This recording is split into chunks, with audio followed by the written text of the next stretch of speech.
కార్తీక దీపంలో ఇప్పటి వరకు ఊహించని ట్విస్ట్ అయితే జరగబోతుంది. కార్తీక్ ఇప్పటి వరకు దాచిన ఒక పెద్ద అబద్ధం ఇప్పుడు దీప ప్రాణాల మీదకి వచ్చేలాగా ఉంది. కార్తీక్ తాతయ్య కార్తీక్ ని ఒక తెలియని చోటకి తీసుకొని వెళ్తారు. నిజాలు తెలిసే చోటకి తీసుకొని వెళ్తున్నాను అని తాతయ్య అయితే అనడంతో కార్తీక్ లో టెన్షన్ మొదలవుతుంది. అసలు ఆ నిజమేంటి? తాతయ్య కార్తీక్ మరియు దీపను హాస్పిటల్కి తీసుకుని వెళ్లారు. అక్కడ దీప అత్తగారు డాక్టర్ని ఒక ప్రశ్న అడుగుతారు. నా కోడలు కడుపులో ఉన్న బిడ్డ వల్ల ఏదో సమస్య ఉందంట కదా అని అడుగుతుంది.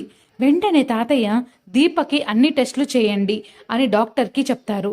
ఇక్కడ కార్తిక్కి భయంతో అలానే టెన్షన్లో నా భార్యకి ఎటువంటి టెస్టులు అవసరం లేదు అని అడ్డుకుంటాడు. అది చూసి జోష్నాకి అనుమానం వస్తుంది.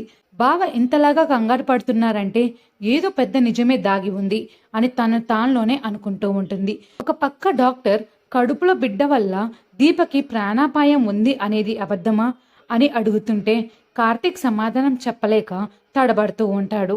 పరిస్థితులు చేజారిపోతున్నాయి. దీప నిజం తెలిసిపోయే టైం వచ్చేసింది అని కార్తీక్ అయితే తనలో తాను కుమిలిపోతాడు.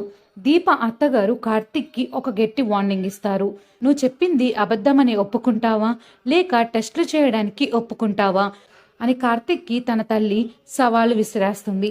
కార్తీక్ ఇప్పుడు ఏం నిర్ణయం తీసుకుంటాడు? కార్తీక్ నిజం చెప్తాడా లేక అబద్ధం చెప్తాడా?